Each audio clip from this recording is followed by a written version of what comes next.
Hello everyone, నేను మీ Anusha. Welcome to మామి ఇంటి రుచులు. ఈరోజు మనం వెడ్డింగ్ స్టైల్ అండ్ క్యాటరింగ్ స్టైల్లో చేసుకుని క్యాబేజీతో క్రిస్పీ పకోడా ఎలా రెడీ చేయాలో చూద్దాం.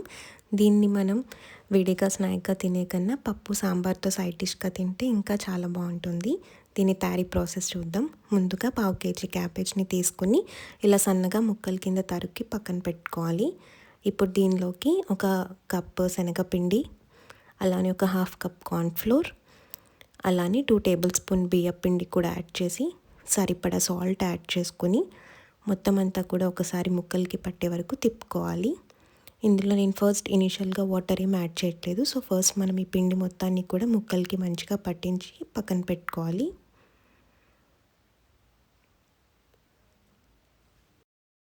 ఇప్పుడు ఇలా కలిపి పెట్టుకున్న ముక్కల మీద 2 టేబుల్ స్పూన్ అల్లం వెల్లుల్లి పేస్ట్, అలానే 1/2 టేబుల్ స్పూన్ పసుపు, అలానే 1 టేబుల్ స్పూన్ కారం, 1/2 టేబుల్ స్పూన్ చాట్ మసాలా, అలానే 1 టేబుల్ స్పూన్ ధనియాల పొడి కూడా యాడ్ చేసుకుని మొత్తం అంతా కూడా నీట్గా మిక్స్ అయ్యే వరకు మంచిగా తిప్పుకోవాలి.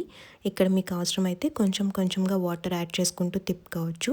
మరీ ఎక్కువ వాటర్ పోసేకండి, ఎందుకంటే మనం సాల్ట్ వేసాం కదా, క్యాబేజ్ నుండి కూడా వాటర్ ఊరి ఇంకా పల్చనవుతుంది.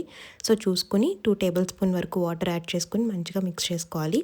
ఇప్పుడు డీప్ ఫ్రై కోసం స్టవ్ మీద బాండి పెట్టి ఆయిల్ తీసుకుని దానిలోకి ఇలా ఆనియన్ పకోడీలాగా ఒక్కొక్కటిగా మెల్లగా డ్రాప్ చేసుకోవాలి.